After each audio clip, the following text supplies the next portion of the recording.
시길 주님의 이름으로 축복합니다. 이 시간 함께 나눌 말씀 보도록 하겠습니다. 말씀은 누가복음 24장 13절부터 35절의 말씀입니다.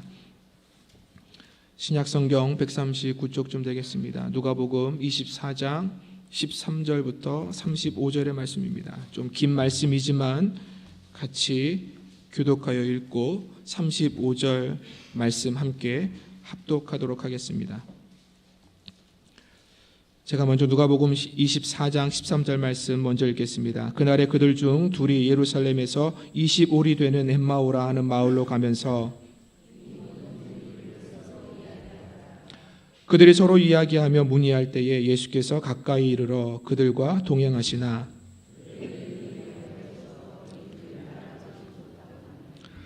예수께서 이르시되 너희가 길 가면서 서로 주고받고 하는 이야기가 무엇이냐 하시니 두 사람이 슬픈 빛을 띠고 머물러 서더라.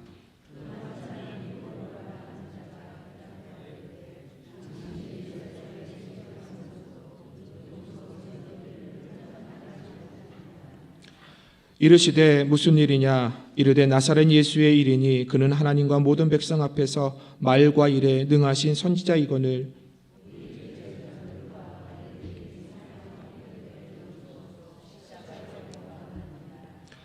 우리는 이 사람이 이스라엘을 속량할 자라고 바라노라. 이뿐 아니라 이 일이 일어난 지가 사흘째요.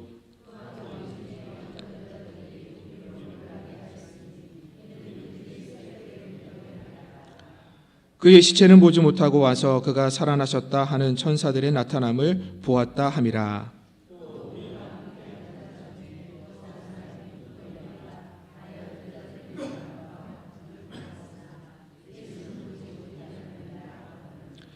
이르시되 미련하고 선지자들이 말한 모든 것을 마음에 더디 믿는 자들이여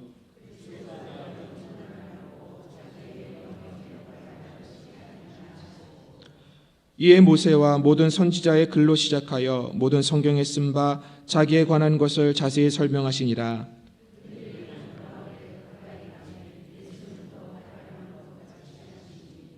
그들이 강권하여 이르되 우리와 함께 유하사이다. 때가 저물어가고 날이 이미 기울었나이다 하니 이에 그들과 함께 유하러 들어가시니라.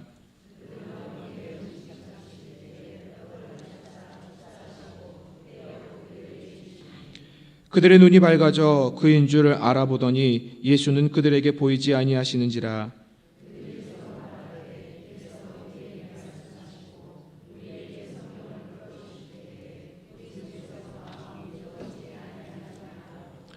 곧 그때에 일어나 예루살렘으로 돌아가 보니 11 제자 및 그들과 함께 한 자들이 모여 있어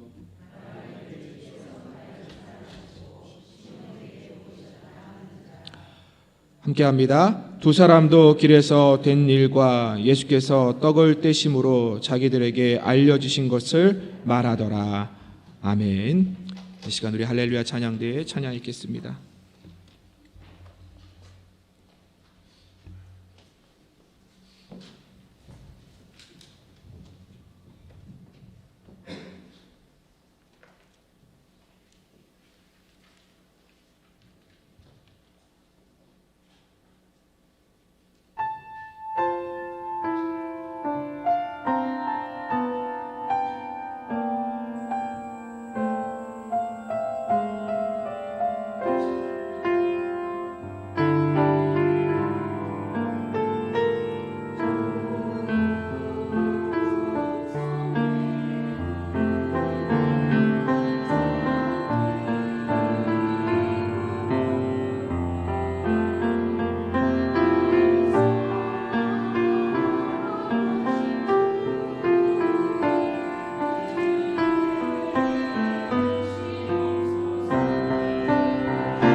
네, 이제 오신 여러분들에게 하나님의 축복이 함께 하시길 주님의 이름으로 축복합니다.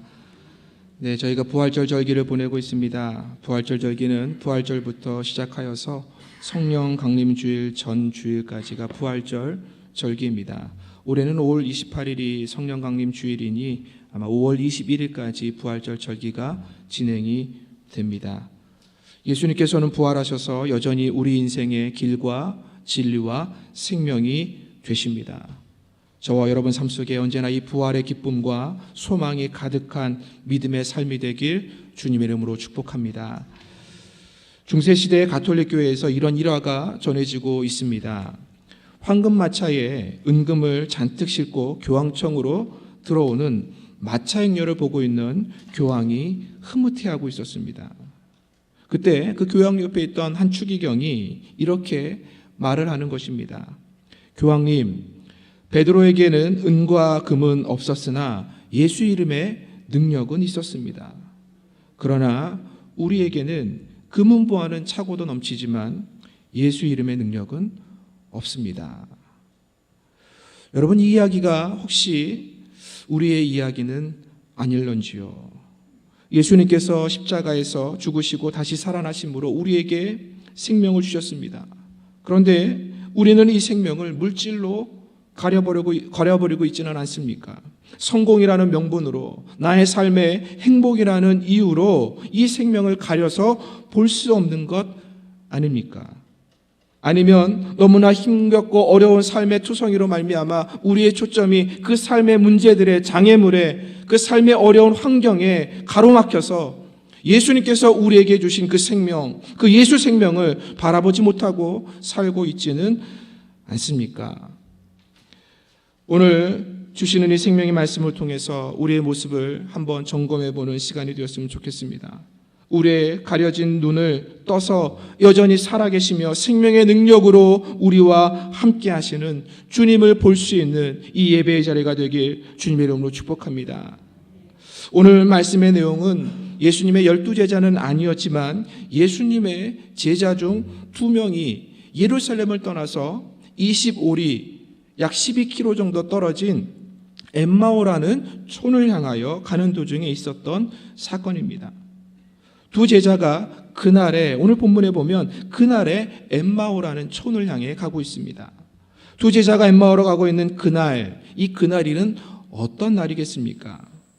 본문 앞의 내용인 누가복음 24장 1절부터 12절 그리고 21절부터 23절의 내용을 미루어 볼 때 이 그날은 안식 후 첫날입니다. 영어 성경에서도 이 그날을 이렇게 번역합니다. Now the same day. 그날과 같다는 것이죠. 누가복음 24장 1절에서 이야기하는 그날과 지금 2명의 제자가 엠마오로 가는 그날이 같다는 것입니다. 안식 후 첫날. 여러분, 안식 후 첫날이 어떤 날입니까? 예수님께서 부활하신 날입니다. 예수님의 부활이 예수님의 무덤을 찾아간 여자들에 의해서 제자들에게 전해진 날입니다. 제자들 역시 그 소식을 듣고 예수님의 무덤에 가서 베드로와 요한이 보고 예수님의 무덤이 사라진 것을 보고 예수님께서 부활하심을 깨달은 날이 바로 그날이라는 것입니다. 그런데 이 엠마오로 향하여 가고 있던 이 두 제자의 모습이 썩 좋아 보이지 않습니다. 지쳐 보입니다. 슬퍼 보입니다. 힘이 없어 보입니다. 그런데 이 두 제자와 함께 동행하는 또 한 사람이 있었습니다. 이상한 것은 이 두 사람은 자신들과 함께 동행하는 이 사람이 누구인지 알지 못한다는 거예요. 그러면서 함께 동행하고 있습니다. 함께 대화도 나누고 있습니다. 그래서 이 사람이 이 두 제자에게 묻습니다. 너희들이 길을 가면서 어떠한 이야기를 하고 있었느냐? 그러자 이들이 이렇게 이야기합니다. 예수에 관한 일이라고요. 그래서 예루살렘에서 있었던 그 일들, 예수님께서 십자가에 죽으시고 예수님께서 무덤에 갇히시고 그 전부터 예수님께서 이 땅에 오셔서 어떠한 일을 행하셨는지 이 두 제자가 눈으로 본 것 다 이야기했었습니다. 그가 우리의 선지자인 줄 알았는데 일과 능력으로 보면 반드시 하나님께서 보내신 선지자였는데 그가 예루살렘을, 우리 이스라엘 나라를 로마의 속국에서 반드시 구원해내 정치적으로 우리를 해방시켜줄 그런 메시아였는데 그가 십자가에서 죽었다는 것입니다. 무덤에 갇혔다는 것입니다. 그뿐만이 아니죠. 이들이 전해 들은 얘기가 있습니다. 그것이 무엇입니까? 무덤에 갇힌 예수의 시체가 사라진 거예요. 그 얘기를 전해 듣고 이 두 제자도 알고 있었다는 거예요. 그래서 그 사람에게, 같이 동행하는 그 사람에게 이야기까지 해줍니다. 그런데 정작 이 두 제자는 자기들과 함께 동행하는 이 사람에 대해서는 관심이 없습니다. 그가 누구인지, 어디서 왔는지, 어디를 향해 가고 있는지 묻지를 않습니다. 여러분, 그런데 이 사람이 누구라고 성경이 이야기합니까? 부활하신 예수님이셨습니다. 부활하신 예수님께서 오늘 말씀하시지만 이들에게 가까이 가셔서 그들과 대화를 하고 계시다는 것입니다. 여러분, 이들이 제자였습니다.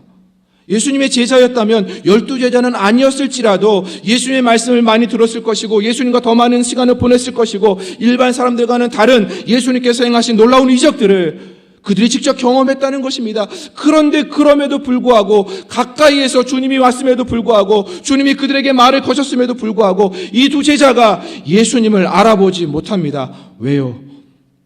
오늘 성경 16절에 이렇게 이야기합니다. 그들의 눈이 가려져서 그인 줄 알아보지 못하거늘. 그들의 눈이 가려져서 그들 가까이에서 그들에게 물어오고 그들에게 대화를 요구하시는 그 예수님의 모습을 보고도 깨닫지 못하고 있는 이 두 제자의 모습입니다. 이 말씀을 보면서 제 모습을 한번 살펴봤습니다. 만약에 예수님께서 오늘과 같은 현대인의 모습으로 영화에서 보거나 그랬던 모습이 아니라 현대와 같은 모습으로 우리들과 똑같은 옷을 입고 이 자리에 예수님이 앉아 계시다면 과연 나는 예수님을 알아볼 수 있을까? 자신이 없어졌습니다. 여러분은 어떻습니까? 만약 예수님께서 이 자리에 예배를 드리러 우리와 함께 계시다면 여러분은 그 예수님을 알아볼 수 있겠습니까?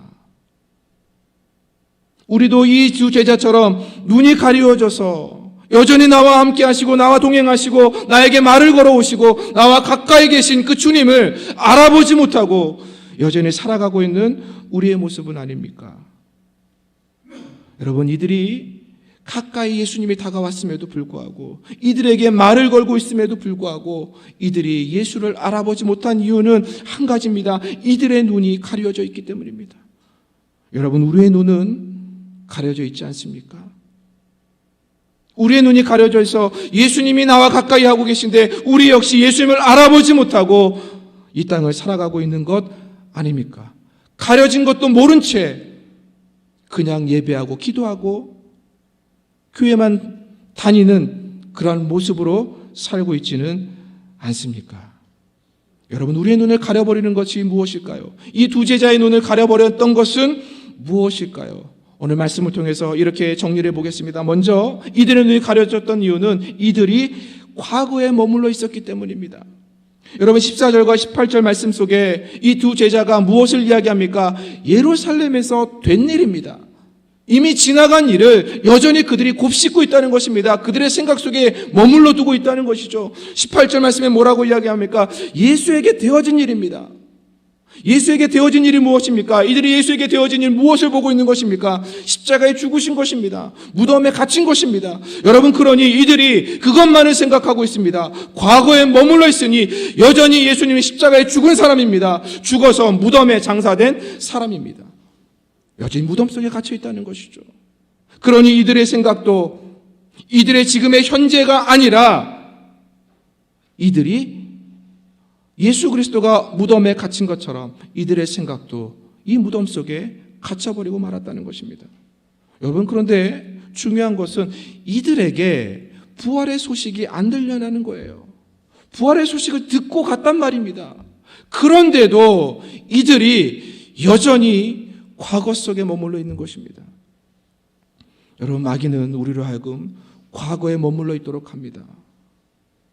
현재를 살아가야 되는데, 미래를 바라봐야 되는데 마귀는 여전히 우리로 하여금 과거에 머물러 있게 하여서 우리로 하여금 현재를 살지 못하게 합니다. 앞으로 나아가지 못하게 합니다. 여러분, 이스라엘 백성들을 보십시오. 하나님께서 이스라엘 백성들을 출애굽시키셨습니다. 430년 노예 생활에서 그 힘겨운 삶의 자리에서 하나님께서 10가지 능하신 기적으로 이스라엘 백성을 출애굽시켰습니다. 뿐만 아니죠, 홍해를 가르셨습니다. 그 홍해를 가르쳐서 마른 땅과 같이 이스라엘 백성들을 건너가게 하셨습니다.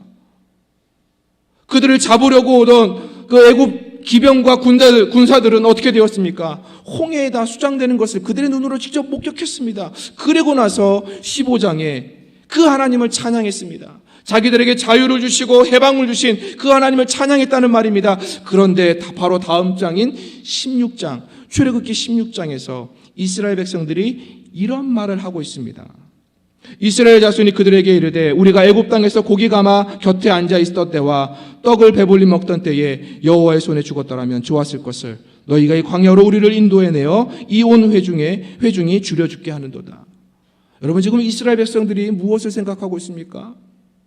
애굽 땅에서 고기 감아 곁에서 고기 먹던 시절입니다. 애굽 땅에서 떡을 배불리 먹던 그 시절입니다. 정말 그들이 그렇게 살았을까요? 그렇지 않았던 것입니다. 그런데 그들이 지금 삶의 현실이 힘겨우니까 여전히 과거에 머물러 있는 것입니다. 과거에 머물러 있으면서 하나님께서 살아계셔서 그들을 인도하시고 그 놀라운 기적과 이사를 통하여 그들을 인도해내신 지 얼마 되지도 않았음에도 불구하고 그들은 살아계신 하나님을 잊어버렸습니다. 과거에 머물러 있다는 것입니다. 여전히 애굽입니다. 여전히 노예입니다. 여러분, 마귀는 우리를 과거에 머물게 합니다. 또 한 가지 예를 들어볼까요? 이스라엘 백성들이 광야를 걸어갔습니다. 그런데 길이 너무나 험합니다. 길로 인해서 하나님께 불평을 합니다. 그러다가 하나님께서 이스라엘 백성들로 하여금 젖과 꿀이 흐르는 땅을 정탐하도록 하십니다. 젖과 꿀이 흐르는 땅, 하나님의 약속의 땅 아닙니까? 정탐하고 돌아왔습니다. 돌아오고 나서 이스라엘 백성들이 하나님 앞에서 무엇을 이야기하느냐? 이렇게 이야기합니다. 이스라엘 자손이 다 모세와 아론을 원망하며 온 회중이 그들에게 이르되 우리가 애굽 땅에서 죽었거나 이 광야에서 죽었으면 좋았을 것을 어찌하여 여호와가 우리를 그 땅으로 인도하여 칼에 쓰러지게 하려 하는가? 우리 처자가 사로잡히리니 애굽으로 돌아가는 것이 낫지 아니하냐? 이에 서로 말하되 우리가 한 지휘관을 세우고 애굽으로 돌아가자 하며. 여러분, 이스라엘 백성이 광야 생활하면서 하나님이 도와주지 않으셨습니까? 아닙니다. 날마다 만나를 내리셔서 하늘에서 내리는 만나를 먹으면서 살았습니다. 이스라엘 백성들에게 반석에서 물을 내어주셔서 그들로 하여금 목마르지 않도록 해주셨습니다. 그리고 이제는 하나님께서 약속하여 주신 그 가나안 땅을 직접 보게 하셨습니다. 좋은 것을 보고 왔습니다. 그러면 앞으로 나아가야 하는 것 아닙니까? 그 가나안 땅에 대한 소망을 두어야 하는 것 아닙니까? 그런데 이스라엘 백성이 무엇을 이야기합니까? 다시 애굽으로 돌아가자. 과거에 여전히 묶여 있는 것입니다. 여러분, 우리가 과거에 묶이면 현재를 살 수 없습니다. 현재를 산다고 생각하십니까? 여전히 과거에 묶이면 과거를 생각합니다. 과거에는 이랬었지, 내가 옛날에는 이랬었는데 그것 때문에 앞으로도 나아가지 못하고 현재도 제대로 살아나지 못한다는 것입니다. 여러분, 그러기에 우리는 과거에 머물러 있어서는 안 된다는 것을 성경이 우리에게 말씀하고 있습니다. 주님께서 제자들에게 승천하시면서 무엇을 약속하셨습니까? 볼지어다 내가 세상 끝날까지 너희와 항상 함께 있으리라. 여러분, 기억하십시오. 주님은 언제나 현재입니다. 내가 항상 너희와 함께 있으리라. 현재를 말씀하십니다. 그런데 우리는 여전히 과거입니다. 과거에 좋았던 것, 과거에 내가 은혜 받았던 것, 그것이 지금 내게 무엇이 있습니까? 지금은 내 모습이 어떠한데요? 여러분, 과거에 머물러 있어서는 결코 주님을 만날 수 없습니다. 우리의 눈이 가려진 것이 나의 과거를 여전히 붙잡고 있는 나의 모습이 아닌가, 우리는 한번 돌아봐야 할 것입니다. 두 번째로 우리의 눈이 가려진 이유를 오늘 본문을 통해서 이렇게 이야기할 수 있습니다. 예수님께 대한 잘못된 기대와 믿음이라는 것입니다. 여러분, 이 두 제자가 예수님을 따라다녔습니다. 그러면서 예수님께서 행하신 많은 일들, 기적들, 병자를 고치시는 일들 보았습니다. 그래서 이들이 예수에 대해서 무엇이라 고백하고 있습니까? 그가 하는 말과 일들이 너무나 능력이 있는 선지자였다. 오늘 말씀의 19절에서 그들이 이렇게 고백하지 않습니까? 그래서 이들이 생각하는 것이 무엇입니까? 이 사람이라면, 이분이라면 우리를 로마의 속국 가운데 있는 우리나라를 해방시킬 수 있겠구나. 정치적인 해방자로 예수님을 바라본 겁니다. 그래서 21절에 그들이 생각하는 것 아닙니까? 이스라엘을 구원할 자라고. 그 구원이 하나님의 생명의 구원이 아닙니다. 이들을 로마의 속국에서 구원해낸 그 사람으로 예수님을 바라보았다는 것이죠. 여러분, 그런데 예수님이 어떻게 했습니까? 힘없는 모습으로 대제사장들에게 넘겨집니다. 대제사장들은 그를 또 로마 군병에게 넘겨집니다. 힘 한 번 쓰지 못하고 예수님이 십자가에 달려 죽는 모습을 보았습니다. 죽음으로 끝난 것이 아니라 완전히 장사 지내서 무덤에 갇힌 모습을 보게 된 것입니다. 그러니 이들의 기대와는 정반대의 모습을 간 예수님을 본 것입니다. 그러니 이들이 얼마나 실망했을까요? 예수의 모습이 거기에 머물러 있던 것입니다. 그들이 기대했던 예수님의 이 모습이었는데, 예수님께서 오병이어를 행하실 때는 우리의 민족이 이분이면 굶어 죽지는 않겠구나라고 생각했던 그 모습이었는데, 그 예수가 십자가에서 연약한 모습으로, 인간의 모습으로, 죄인의 모습으로 죽는 것을 보고 무덤에 갇힌 걸 본 것입니다. 예수님에 대한 잘못된 기대가 예수님에 대한 실망으로, 예수님께서 다시 살아나는 것조차도 믿지 못하게 이들의 눈을 가려버린 것입니다. 여러분, 예수님에 대한 우리의 잘못된 기대감은 예수님을 항상 우리가 기대하는 그 상태로 예수님을 가둬버립니다. 우리의 기대의 상태로 예수님을 바라본다는 것이죠. 우리가 예수님께 어떠한 기대를 가지고 있습니까? 예수님이 복을 준다, 예수 믿으면 잘 된다, 예수 믿으면 우리의 삶이 좋은 일이 일어날 것이다. 여러분, 그렇게 생각하지 않습니까? 그래서 성공을 위해서, 그래서 내가 예수를 믿으면 내 사업이 잘 되고, 내가 더 건강하고, 내가 명예와 사회적인 지위와 부를 얻을 것이다. 우리는 예수를 믿으면 그런 기대를 가지고 예수를 바라봅니다. 그런데 예수님을 믿어도, 교회를 다녀도 여전히 변화가 없습니다. 여전히 힘겹습니다. 여전히 아픕니다. 여러분, 그럼 어떻게 합니까? 실망하지 않습니까? 예수 믿어도 별것 아니네, 이런 생각 들지 않습니까? 여러분, 우리의 기대 속에, 우리의 잘못된 기대 속에, 믿음 속에 예수님을 가둬버리면 우리는 예수님에 대하여 오해할 수밖에 없습니다. 물론 예수님은 우리에게 복을 주십니다. 여러분, 그 복이 우리가 생각하는 복과 다르다는 것을 우리는 깨달아야 합니다. 그 복이 이루어지지 않을 때, 예수 믿을 때 예수께서 나에게 좋은 것을 주지 않을 때 우리는 어떻게 합니까? 실망합니다. 포기합니다. 넘어집니다. 교회도 나오지 않으려 합니다. 말씀도 드리려고 하지 않습니다. 그것이 우리의 모습이 아닙니까? 왜요? 우리의 잘못된 기대 때문인 것입니다. 우리의 잘못된 믿음 때문이라는 것이죠. 예수님은 아무런 잘못이 없는데 우리의 잘못된 기대와 믿음으로 말미암아 우리가 예수님을 바르게 바라보지 못한 것입니다. 그것이 우리의 눈을 가려버린 것입니다. 여러분, 우리는 예수님을 어떻게 바라보고 있습니까? 어떠한 모습으로 예수님을 보고 있습니까? 우리의 기대가, 잘못된 기대가 혹시 우리의 눈을 가려서 예수님을 보지 못하게 하고 있지는 않습니까? 세 번째로 이들의 눈을 가린 것 있습니다. 그것이 무엇이냐면 바로 말씀을 믿지 못하는 것입니다. 여러분, 이 두 제자의 예수님께서 이 두 제자가 나눈 이야기를 들었습니다. 그리고 나서 무엇이라고 말씀하십니까? 본문의 25절 말씀에 미련하고 선지자들이 말한 모든 것을 마음에 더디 믿는 자들이요. 유대인들에게 이미 하나님의 말씀이 있었습니다. 예수님께서도 27절에 말씀하지 않습니까? 모세와 선지자의 글들이 너희에게 주어졌다고요. 성경이 있었다는 것입니다. 구약 성경이 있었다는 것입니다. 율법과 선지자들을 통해서 예언되어진 하나님의 말씀이 있었다는 것입니다. 여러분, 그 말씀이 무엇을 이야기합니까? 예수 그리스도가 이 땅에 오실 것이요, 그 예수님으로 말미암아 우리가 십자가에 달리신 주님이 죽으시고 다시 부활하실 것이라는 것입니다. 그것을 구약에서부터 성경들이, 율법이, 선지자들이 우리에게 이야기해 왔다는 것입니다. 그것을 읽었습니다. 들었습니다. 알고 있습니다. 그런데 예수님께서 무엇을 이야기합니까? 미련하고 선지자들이 말한 모든 것을 마음에 더디 믿는 자들이요. 믿지 못하니, 말씀을 믿지 못하니 예수님을 보아도 볼 수가 없는 것입니다. 예수님의 음성을 들어도 깨달을 수가 없다는 것입니다. 여러분, 말씀을 믿지 못하면 결코 우리는 주님을 만날 수 없습니다. 여러분, 민수기 21장에 보면 이스라엘 백성들이 광야를 걸어가다가 길로 인해서 하나님 앞에 불평하고 원망합니다. 그러자 하나님께서 이스라엘 백성들에게 불뱀을 보내십니다.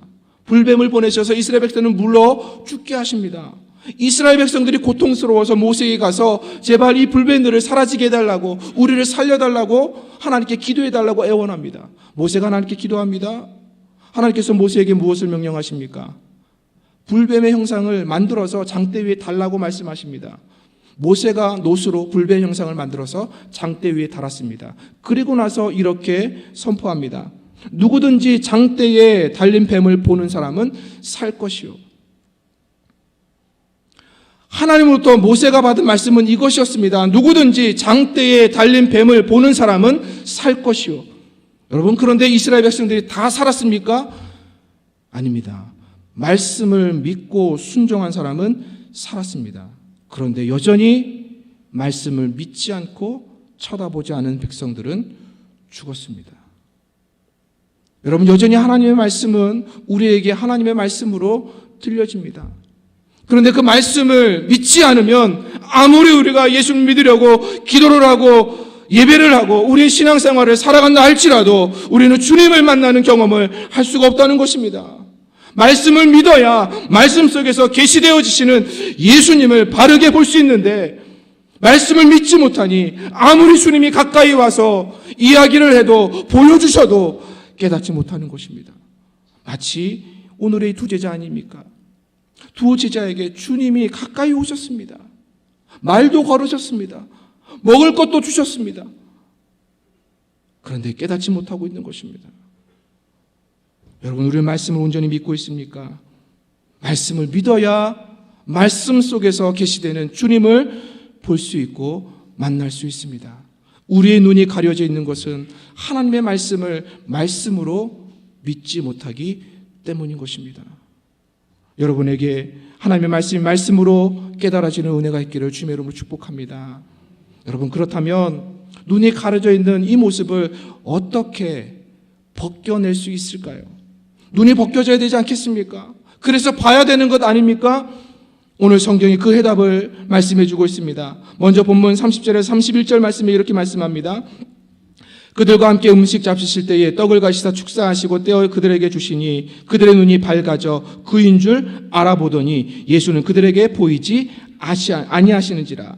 예수님께서 자신에 대해 말씀을 가지고 자세히 설명하셨습니다. 그리고 이제 두 제자에게 떡을 가져서 축사하시고 그들에게 나눠주었습니다. 그랬더니 그들에게 일어난 현상이 무엇입니까? 그들의 눈이 밝아졌다고 이야기합니다. 여러분, 여기서 말씀하신 이 밝아져라는 단어는요, 능동형으로 쓰여진 것이 아니라 수동형으로 쓰여진 것입니다. 이들이 눈을 깨끗하게 씻어서, 아니면 그들이 깨달아서 예수 그리스도가 보인 것이 아닙니다. 볼 수 있게 된 것이 아닙니다. 그들의 노력으로, 그들의 수고로 그들의 눈이 밝아진 것이 아니라는 것입니다. 오직 하나님의 은혜로 그들의 눈이 밝아진 것입니다. 여러분, 우리에게 하나님의 은혜가 떨어지면 우리의 눈은 가려지게 되어 있습니다. 그러나 우리에게 하나님의 은혜가 부어지면 우리의 가려진 눈이 떠지는 것입니다. 여러분, 지금까지 신앙생활을 하면서 여전히 우리가 가려진 눈으로 신앙생활을 하고 있습니까? 하나님의 은혜를 구하십시오. 다른 것을 구하지 마시고 다른 능력 있는 사람을 찾아가지 마시고 하나님의 은혜를 여러분의 삶의 자리에서 구하십시오. 그 은혜가 다시 임하면 우리의 가려졌던 눈이 띄어지게 됩니다. 여러분, 우리의 눈을 밝힐 수 있는 것은 오직 하나님의 은혜인 것입니다. 여러분, 바울이 그것을 우리에게 증거해 주지 않았습니까? 바울에게는 약점이 있었습니다. 스스로도 이 약점이 나에게서 좀 떠나가게 해달라고 하나님께 기도했습니다. 그런데 하나님께서 그 약점을 가지고 있는 바울에게 한 말씀이 무엇입니까? 내 은혜가 내게 족하도다. 여러분, 바울이 자기의 약점도 하나님의 은혜인 줄 깨닫고 자기의 약점을 바라보니 그것이 무엇으로 보여졌습니까? 하나님의 능력의 통로입니다. 여러분, 우리가 신앙생활함에 있어서 여전히 힘이 없고 이 두 제자들처럼 슬픈 기색으로 살아가는 이유가 무엇입니까? 하나님의 은혜인 것입니다.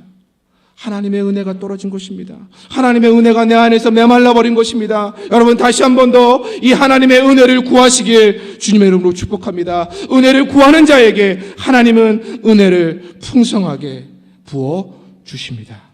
그 은혜가 임해야 가려진 우리의 눈이 띄어집니다.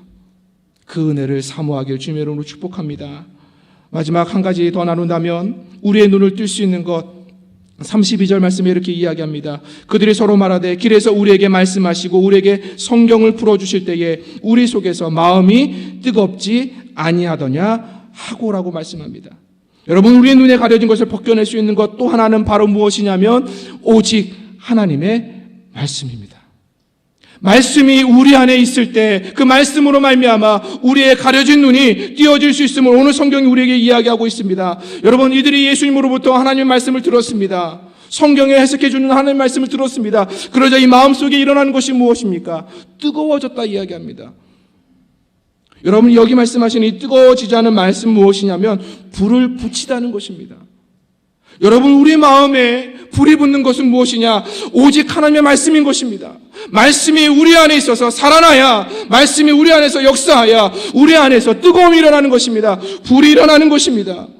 그래서 우리로 하여금 우리의 가려진 것을 벗겨낼 수 있습니다.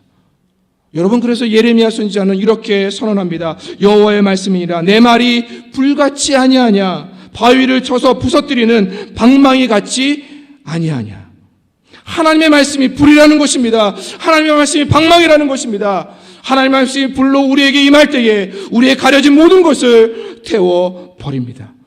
하나님의 말씀이 방망이처럼 우리에게 임할 때에 우리의 마음속에 가둬진 우리가 가지고 있는 모든 고정된 생각들, 의식들 다 깨부실 수 있는 것입니다.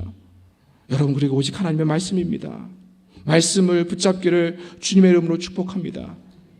요즘처럼 말씀이 흔하게 우리에게 들리는 시대가 어디에 있겠습니까? 그런데 마귀가 우리에게 쓰는 수법은 교묘합니다. 우리로 하여금 말씀을 듣지 못하도록 하지 않습니다. 마귀는 우리로 하여금 우리를 유혹해서 하나님의 말씀을 믿지 못하게 합니다. 말씀은 우리가 언제든지 들릴 수 있습니다. 들을 수 있습니다. 그러나 마귀는 우리 마음에 와서 불신의 씨를 뿌린다는 것입니다. 말씀을 믿지 못하게 한다는 것이죠. 여러분, 그러니 오직 말씀을 하나님의 말씀으로 믿기를 주님의 이름으로 축복합니다. 그 말씀이 우리 안에 역사할 때에 우리의 마음이 뜨거워져서 우리를 가로막고 있는, 우리의 눈을 가리고 있던 모든 것들을 태워버립니다. 우리의 모든 의식들, 잘못된 것들을 다 깨어 부숩니다. 여러분, 이 말씀의 역사를 기대하시기 바랍니다. 기대하심으로 말씀을 받을 때에 그 말씀이 우리 안에서 일어나 살아나 우리를 하여금 주님을 보게 할 것입니다. 여러분을 가리고 있던 것이 무엇입니까? 이 두 대자를 가리고 있던 그것들을 주님께서 밝혀 뜨겁게 벗겨주셨습니다. 오늘도 주님께서 우리에게 오셔서 우리의 눈을 가리고 있던 그 모든 것을 하나님의 은혜로, 또한 하나님의 말씀으로 우리를 밝히시고 뜨겁게 하셔서 우리를 하여금 이 땅을 살아가는 동안에 가려진 눈이 아니라 주님을 바라보며 주님과 동행하는 축복의 삶을 살게 하실 줄 믿습니다. 우리 이야기 하나만 하고 말씀 마치겠습니다. 사진을 좀 보여주시겠습니까? 여러분, 이 사진이 어딘지 아십니까? 우리나라랑 비슷하다고 생각할 수 있겠지만 미국의 데스밸리입니다. 계속해서 좀 넘겨주십시오. 이 미국의 데스밸리는 국립공원입니다. 이름 자체에서도 느껴지지만 아무것도 살 수 없는 곳입니다. 살아있는 것조차도 죽음으로 내모는 그러한 환경이 느껴지는 곳이 이 데스밸리라는 곳입니다. 그래서 이곳은 황량한 분위기로 인해서 황량한 영화 촬영을 하는데 많이 활용이 된다고 합니다. 어떤 사람들은 너무나 황량해서 달과 같다라고 표현을 하기도 합니다. 그런데 이곳이 데스밸리라고 이름 붙여진 유래가 있습니다. 골드러시가 한창이었던 1849년에 역마차를 끌고 서부에서 향하여 가던 개척자들이 캘리포니아에 머물렀을 때에 시에라 산맥이 그들을 막 가로막습니다. 그래서 그들이 택한 길이 어디였느냐? 계곡이었지만 평지인 이곳을 택하게 됩니다. 그런데 이들의 선택이 굉장히 잘못된 선택이었습니다. 그들이 그곳을 걸어가는데, 그곳을 선택하여 가는데 땅이 너무 뜨겁습니다. 건조합니다. 소금 웅덩이가 전부인 사막이었습니다. 이런 환경 속에서 행군에 지쳐서 한 명씩 쓰러지기 시작합니다. 도대체 이 사막과 같은 이 계곡이 끝날 기미가 보이지 않습니다. 그럼에도 이들이 할 수 있는 일은 무엇일까요? 그래도 앞으로 나아가는 것입니다. 이들이 타고 온 마차를 부셔서 땔감으로 씁니다. 이들이 가지고 온 말들을 말려서 육포로 만들어서 먹어서 생명을 유지합니다. 그리고 나서 겨우 살아난 사람들, 이 데스밸리라는 계곡을 지나쳐 이제 물로 나온 그 사람들이 뒤를 돌아보며 이 계곡을 보면서 한 말이 무엇이냐면 굿바이 데스밸리였습니다. 그래서 이 계곡의 이름이 데스밸리라고 이름 붙여졌다는 유래가 있습니다. 여러분, 이곳을 지나는 모든 사람들마다 느낀 것이 무엇입니까? 죽음의 공포입니다. 살 가망성이 없는 두려움입니다. 불안함입니다. 그래서 이 계곡 이름조차가 데스밸리, 죽음의 계곡이었습니다. 사람들은 죽음 앞에서 공포심을 느낍니다. 죽음과 같은 환경을 마주하게 될 때 두려워합니다. 불안해합니다. 내 힘으로 어찌할 수 없는 상황을 마주하게 될 때에 포기하고 낙심합니다. 그렇다면 우리의 삶이 어쩌면 이 데스밸리와 같은 계곡을 지나고 있는 삶이 아닐까 우리는 생각해 볼 수 있습니다. 그런데 여러분, 이 데스밸리에도 변화가 있습니다. 비가 한 번도 안 올 것 같은데 비가 내리게 되면 변화가 일어나게 됩니다. 어떠한 변화가 일어나느냐? 땅속에서 꽃이 피기 시작합니다. 어떻게 땅속에서 꽃이 필 수 있을까요? 꽃이 피기 시작한 건 다른 것 아닙니다. 멀리 날아왔던 꽃씨들이 긴 시간 동안 그 땅에 묻혀 있다가 물을 만나서 발아한 것입니다. 아무리 죽음과 같은 계곡이 있다 할지라도, 아무리 두렵고 불안하고 공포스러운 삶의 자리가 있다 할지라도, 여러분, 우리 안에 생명의 씨앗이 있으면 그 생명의 씨는 언젠가 싹을 틔우는 것입니다. 우리의 눈이 가려져 있지 않으면 되는 것입니다. 우리 눈이 가려져 있어서 그것을 보지 못하면 우리는 여전히 그 씨앗을 품은 채로 죽을 수밖에 없을 것입니다. 그러나 우리의 눈을 떠서 그것을 바라볼 때 우리 안에서 다시 생명의 역사가 일어남을 보게 될 것입니다. 그 생명의 역사가 어떻게 우리에게 전해지는 것입니까? 오직 하나님의 은혜인 것입니다. 오직 하나님의 말씀인 것입니다. 그 은혜와 말씀이 우리에게 주어질 때에, 우리에게 임할 때에 우리 안에 있는 생명을 보게 되는 것이고, 그 생명을 볼 때 우리는 다시 소망 가운데 하나님의 나라를 향하여 일어설 수 있는 것입니다. 우리 은진의 성도들이 이러한 믿음을 가지고 서길 주님으로 축복합니다. 절대 눈을 가리게 하지 마십시오. 하나님의 은혜로, 하나님의 말씀으로 여러분의 눈을 띄우시길 주님의 이름으로 축복합니다. 그래서 하나님께서 여러분에게 심어놓으신 그 생명을 보아야 합니다. 그 생명을 싹 틔워야 합니다. 그 생명으로 살아가야 합니다. 저와 여러분에게 이 은혜가 있기를, 이 믿음으로 한 주간 내 삶도 승리하기를 주님의 이름으로 축복합니다. 이 시간 우리 함께